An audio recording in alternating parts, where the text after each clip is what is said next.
J'ai demandé à Loïc Escoffier de me rejoindre sur la scène. C'est le deuxième grand témoin de Breizmer. Loïc Escoffier, comment on peut le qualifier navigateur et en même temps patron pêcheur. Loïc, prends un micro. Voilà. Oui, on peut. Oui, moi je vais rester debout. Oui. Merci d'être venu passer une tête à Breizmer. On a voulu avoir le double regard de celui de patron pêcheur et puis de navigateur parce que la route du Rhum, je crois que c'est bientôt. C'est dans un an, dans 13 mois exactement. C'est ça. Et vous apprêtez à partir. Et j'ai la chance d'avoir trouvé un partenaire il y a 6 mois de ça, et on a un bateau en construction à Lorient. À Lorient, la mise à l'eau va être entre le 15 mars et le 1er avril.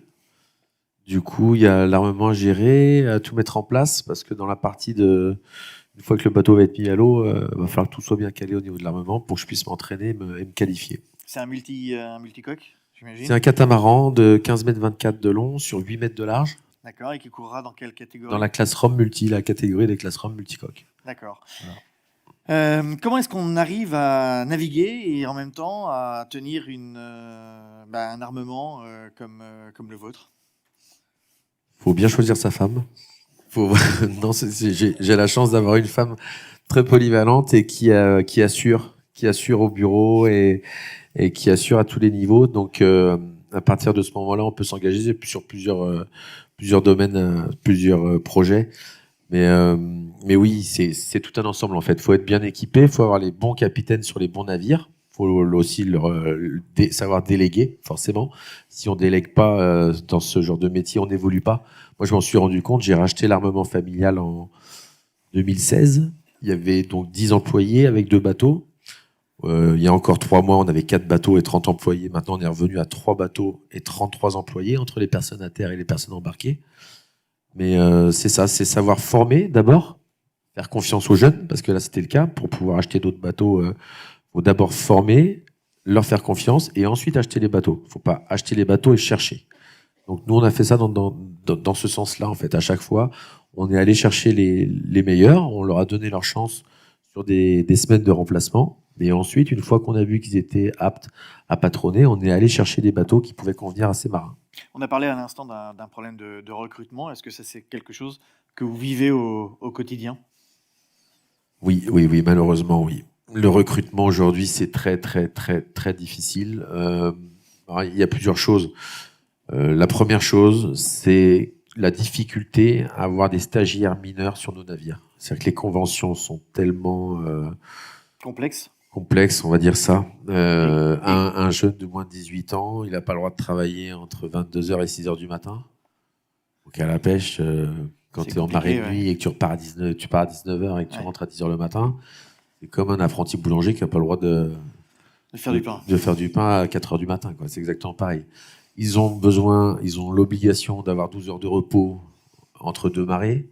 Donc un môme de 17 ans ou de 15 ans ou de 16 ans qui veut prendre le rythme, il ne peut pas se rendre compte du métier réel s'il ne peut pas faire une semaine complète.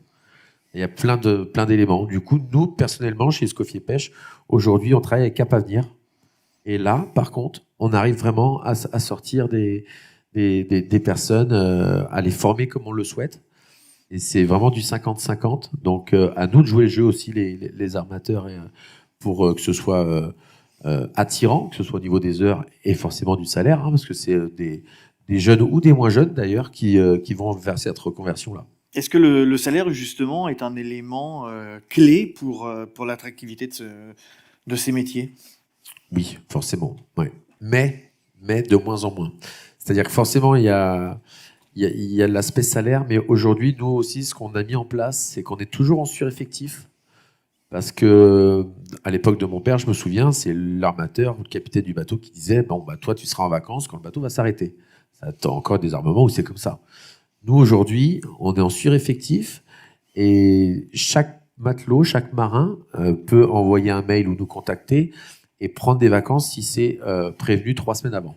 C'est-à-dire que ce soit des Sénégalais, les Tahitiens, parce qu'on a aussi des Portugais. Enfin, s'ils veulent rentrer chez eux, Nous, on s'occupe de leur prendre leur billet d'avion, mais ils n'ont pas l'obligation de s'arrêter quand le navire s'arrête. Donc ça, c'est aussi ça. Enfin, faut pas amener que l'argent aujourd'hui. Il faut aussi amener d'autres paramètres, notamment celui-ci ou la capacité d'évoluer au sein de l'armement. Pour certains qui ont de l'ambition. Enfin, faut des logements aussi. C'est à Saint-Malo notamment, c'est très compliqué de se loger. Du coup, on a mis en place une petite structure en parallèle d'Escoffier Pêche pour loger aussi nos marins. Justement, Saint-Malo, parlons-en. C'est une longue histoire avec les Anglais. Comment est-ce que chez Escoffier, on vit le Brexit? Depuis le 23 décembre dernier, c'était compliqué quand même. Parce qu'on avait tous eu une année compliquée. On nous a tous dit que la baie de Granville, le traité de la baie de Granville allait faire barrage au Brexit. C'est ce qu'on nous avait vendu. Du coup, nous, à chaque fois qu'on nous demandait si on était touché par le Brexit, on disait très sereinement non, il n'y a aucun souci. Donc, quand on a eu le mail le 23 décembre, ça a été compliqué. Quand la ministre est venue nous voir le 8 janvier, ça nous a un petit peu calmé. Mais on a attendu 100 jours. Monsieur Barnier, Michel Barnier, est venu nous voir au mois de juin. On nous a demandé d'attendre encore 100 jours. Donc, à un moment donné, c'est plus possible. C'est plus possible parce que là, pour le coup, on ne peut pas se projeter. Enfin, nous, au sein d'Escoffier Pêche, moi, j'ai tout arrêté. J'avais des rendez-vous en Hollande, dans le sud de la France, pour remplacer un bateau vieillissant. Mais pour ça, on voulait se tourner vers de l'hydrogène ou de propulsion hybride. J'ai tout annulé, tout arrêté, parce que forcément, si on n'a pas l'autorisation de remplacer les bateaux vieillissants pour amener du confort, de la sécurité aux marins et diminuer l'empreinte carbone, parce que sur certaines pêches, c'est aujourd'hui possible. C'est possible, il faut bien se mettre ça dans la tête, et il ne faut pas que la pêche soit encore les derniers. Faut pas, parce que souvent la pêche, on se bouge, mais on passe souvent. Mais nous, et à cause des armateurs et de certains marins, on a toujours du retard, quoi. Donc là, aujourd'hui, on sait que sur certaines perches, les arts dormants, c'est possible d'avoir une propulsion hydrogène ou hybride.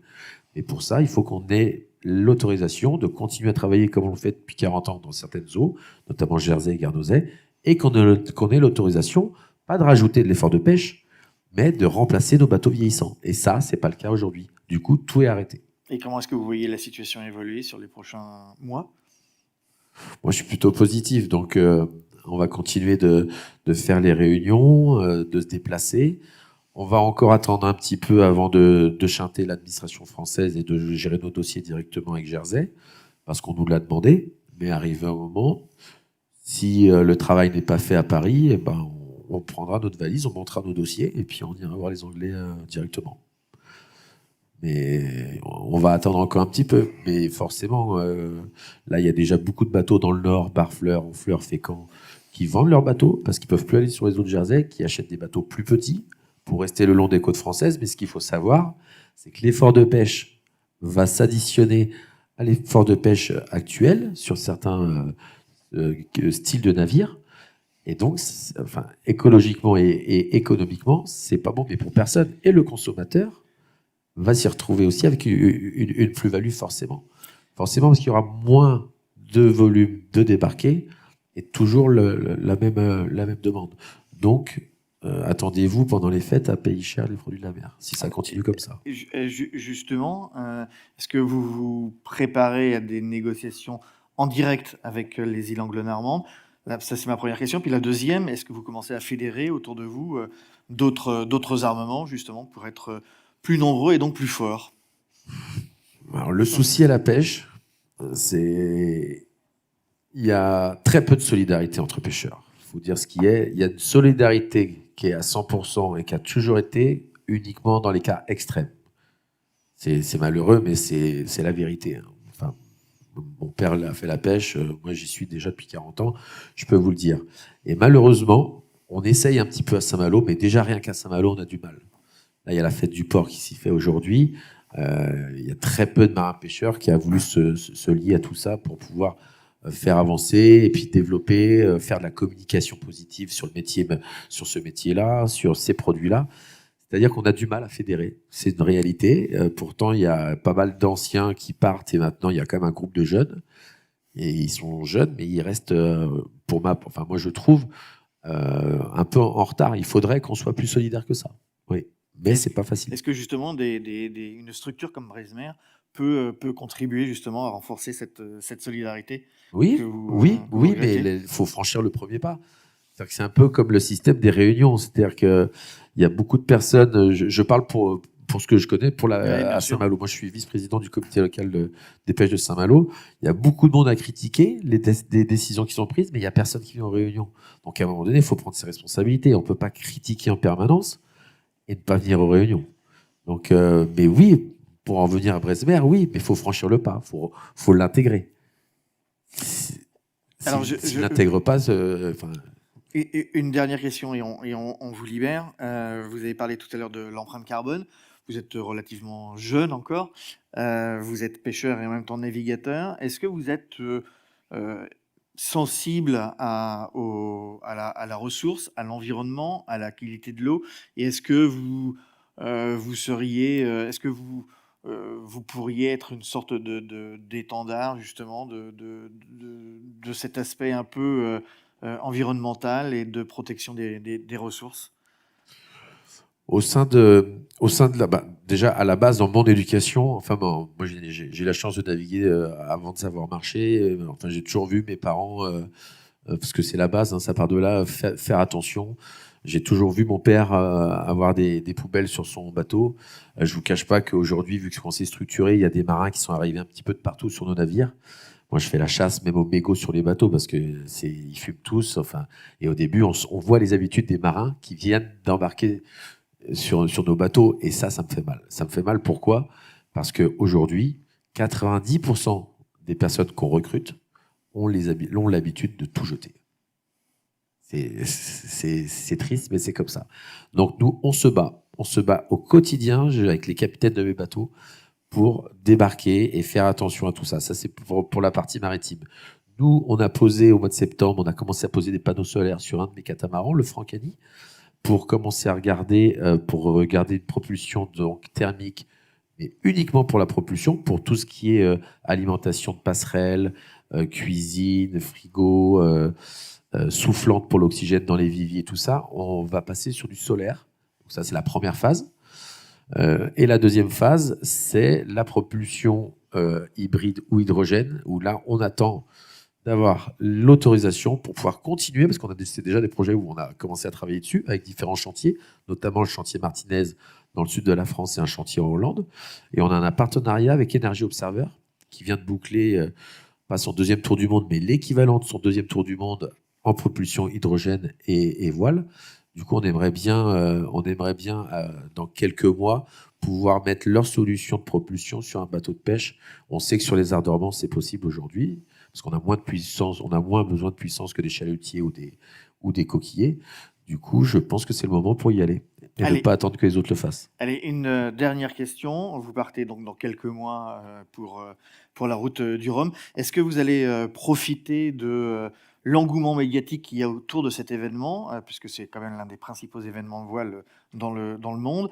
Est-ce que vous allez en profiter pour, j'allais dire, communiquer autour de la pêche, des pêcheurs et porter peut-être des messages qui pourraient viser à soutenir la filière dans son ensemble? C'est prévu, c'est prévu. J'étais avec l'adjoint au maire hier au téléphone justement pour en parler.